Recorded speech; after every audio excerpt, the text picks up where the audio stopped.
안녕하세요. 닥터 박미수입니다. 여러분, 감기나 독감 같은 호흡기 감염을 앓은 뒤 그 다음 1, 2주 사이에 심근경색 위험이 크게 올라간다는 사실 알고 계셨나요?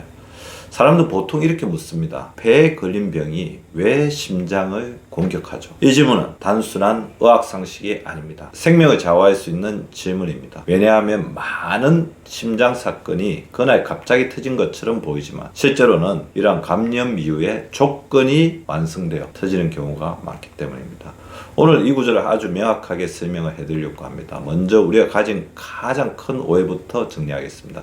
대부분 이렇게 생각합니다. 감염이 심하면 몸이 약해지고 그래서 심장도 힘들겠지. 절반만 맞습니다. 진짜 질문은 이거죠. 왜 같은 감염인데도 누군가는 멀쩡하고 누군가는 심근경색, 부정맥, 심부전까지 가게 될까요? 이건 운도 아니고 단순히 나의 문제도 아닙니다. 그리고 면역력이 약했으라는 말로도 다 설명되지 않습니다. 핵심은 항상성 예비력입니다. 몸이 위기를 만났을 때 버틸 수 있는 여력, 그 예비력이 사람마다 다르기 때문입니다. 그럼 감염이 심장을 공격하는 방식은 무엇일까요? 감염은 생각보다 훨씬 조직적으로 심장을 세 방향에서 동시에 압박합니다. 첫 번째 경로는 심장 근육을 직접 공격하는 방식입니다. 바이러스가 심장 근육에 침투하면 심근염이 생길 수 있습니다. 이때 심장 안에서는 이런 일이 벌어집니다. 심장 수축력이 떨어지고 전기신호가 불안정해지고 부정맥 위험이 올라가고 심부전으로 이어질 수도 있습니다. 중요한 건 이게 고령자에만 생기는 게 아니라는 점이죠. 젊고 건강한 사람에게도 생길 수 있습니다.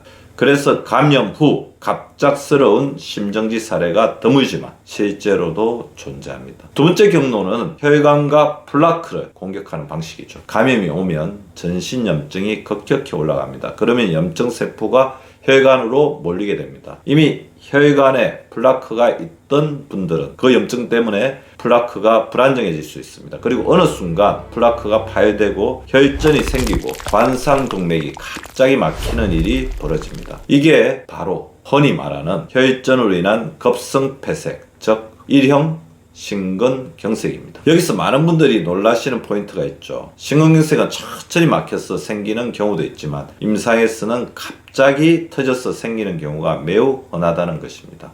즉 평소에 증상이 크지 않았더라도 감염이라는 불씨가 붙는 순간 혈관 사건은 급격하게 완성될 수 있습니다.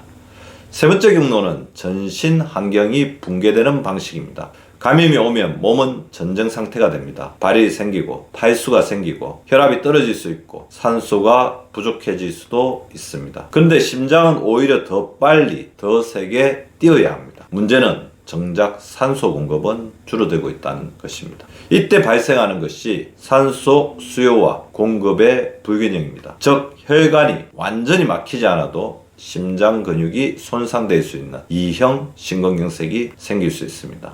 여기까지가 교과서적인 구조입니다. 그런데 이제 가장 중요한 질문을 해야 하는 시간이 왔습니다. 감염은 같이 걸렸는데 왜 결과는 다를까요? 왜 어떤 사람만 심장이 무너질까요? 닥터 박민수의 관점으로 보면 감염은 단순한 질병이 아니라 스트레스 테스트에 가깝습니다. 평소 항상성이 튼튼한 사람은 감염이 와도 버텨냅니다. 하지만 이제 예비력이 줄어든 사람은 가장 약한 고리부터 끊어집니다. 그리고 그 약한 고리가 많은 경우 심장과 혈관입니다.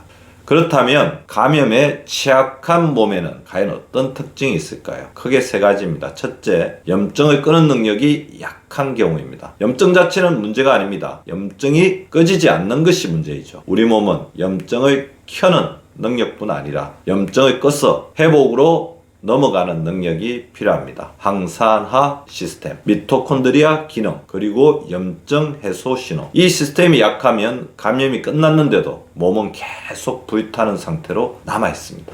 이 지속되는 염증이 플라크를 더 불안정하게 만들고 결국 사건을 터뜨릴 수 있습니다.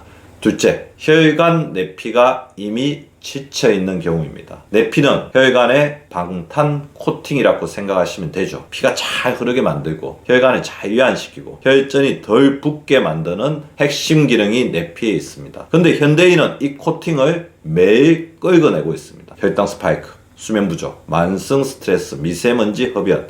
이 상태에서 감염이 오면 혈관은 버티지 못합니다. 내피가 무너지면 혈관은 수축하고 염증이 붙고 혈전이 잘 생깁니다. 셋째, 자율신경이 회복하지 못하는 경우입니다.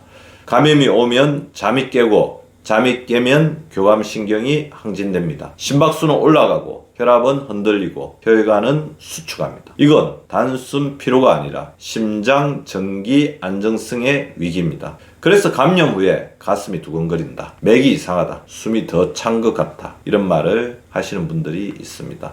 이제 여기서 제가 계속 강조하는 개념이 등장합니다. 바로 항상성 노화입니다. 노화는 단지 나이 때문이 아니라 회복 능력이 줄어들 때 가속됩니다. 감기 후에 피로가 오래간다, 잠을 자도 개운하지 않다, 작은 스트레스에도 쉽게 무너진다, 혈당 변동이 커진다, 이런 신호들이 반복되면 이미 과속 노화 단계에 들어와 있을 가능성이 큽니다. 그리고 이 상태에서 감염이라는 파도가 오면 심장과 혈관이 먼저 흔들릴 수 있습니다. 그래서 제가 늘 강조하는 것이 1일 1땀입니다. 많은 분들이 1일 1땀을 그냥 운동 캠페인으로 생각하시는데요. 하지만 본질은 다릅니다. 1일 1땀은 내 항상성이 살아있는가를 매일 확인하는 시스템입니다. 땀이 난다는 건 단순히 물이 나오는 것이 아닙니다. 혈관이 확장되고 근육이 연료를 쓰고 인슐린 감수성이 유지되고 염증이 잘 꺼지고 자율신경이 균형을 찾는다는 신호입니다. 이 구조가 살아있는 사람은 감염이 와도 심장이 끝까지 무너지지 않습니다. 왜냐하면 위기를 견뎌낼 예비력이 남아있기 때문입니다. 그리고 여기서 정말 중요한 임상 팁을 드리려고 합니다. 감염 중에는 평소 건강 습관을 유지하려는 성실함이 오히려 독이 될 수 있습니다. 감염 중에 무리한 운동, 사우나, 감, 수면 포기, 이 네 가지는 회복을 돕는 게 아니라 심장 사건의 트리거가 될 수 있습니다. 특히 감염 중 운동은 건강한 습관이 아니라 심장 위험을 올리는 행동이 될 수 있다는 점을 꼭 기억하셔야 합니다.